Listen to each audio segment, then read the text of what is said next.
الحمدللہ والصلاة والسلام علی رسول اللہ اما بعد۔ آپ سبھی کو یہ خبر پہنچ گئی ہوگی کہ یہاں بھی مساجد میں جماعت کے ساتھ نماز پڑھنے سے روکا گیا اور ایسے ہی جمعہ کی بھی نماز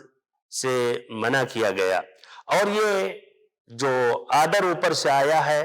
یہ وزارت صحہ اور ساتھ ساتھ ہیئت کبار علماء یہ سب غور و فکر کرنے کے بعد انہوں نے یہ فتویٰ دیا، تو ہمیں اس کے بارے میں سوء ظن رکھنا یا اپنے حساب سے اس کے بارے میں کچھ اور دور جانا یہ مناسب نہیں ہے۔ لا شک یہ اللہ تعالیٰ کی طرف سے ایک آزمائش ہے اور یہ ہماری گناہوں کا یہ انجام ہے، لیکن شرعی اعتبار سے یہ ہیئت کبار علماء نے جو قرآن و حدیث کے نصوص پر غور و فکر کرنے کے بعد انہوں نے جو فتویٰ دیا ہے وہ اپنی جگہ یہ حق ہے، اس لیے کہ یہ بیماری جو کرونا ہے اگرچہ وہ بیماری بذاتی اتنی ڈینجر نہیں ہے، لیکن بہت تیزی سے جو پھیل رہی ہے اور بہت تیزی سے پھیل جاتی ہے، اس کے ڈر کی وجہ سے یہ اس طرح یہ فتاوے جاری کیے گئے ہیں۔ آپس میں ملنے سے جو بیمار آدمی ہے بہت تیزی سے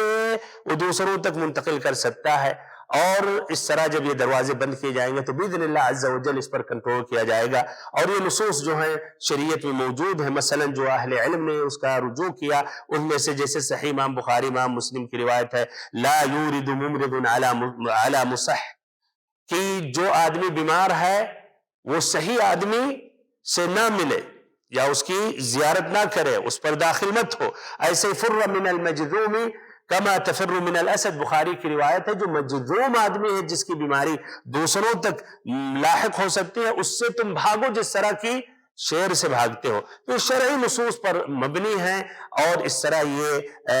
ہیئت کبار علماء کا فتویٰ کا ہمیں احترام کرنا چاہیے، اور ساتھ ساتھ اپنے گناہوں پر ہمیں نادم ہونا چاہیے، اور اس کے بھی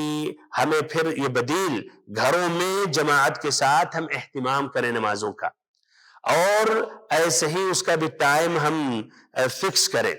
اور اس میں ہی اذان ویسے ہو رہی ہے کافی اگر ہم سن رہے ہیں مثلا اقامت کے لیے، اور ایسے ہی پھر اسی بچوں میں سے کوئی آگے جماعت کے ساتھ نماز پڑھے، اور یہ بہترین چانس ہے کہ ہم اپنے گھر والوں کو ہم یہ نصیحت دیں اور سب سے ہم یہ تاکید کریں کہ استغفار کا اہتمام کریں، لا حول ولا قوت الا باللہ کا اہتمام کریں، صبح اور شام کی دعاؤں کا اہتمام کریں، اور ان کے تعلق کو اللہ تعالیٰ سے ہم گہرا کریں۔ اللہ تعالیٰ تمام قسم کی آفتوں سے اسلام اور مسلمانوں کو محفوظ رکھے، اور ایسے ہی اس شر سے سبھی کو بچائے، آمین رب العالمین، وصلی اللہ وسلم وبارک وانعم علی عبدک ورسولک محمد۔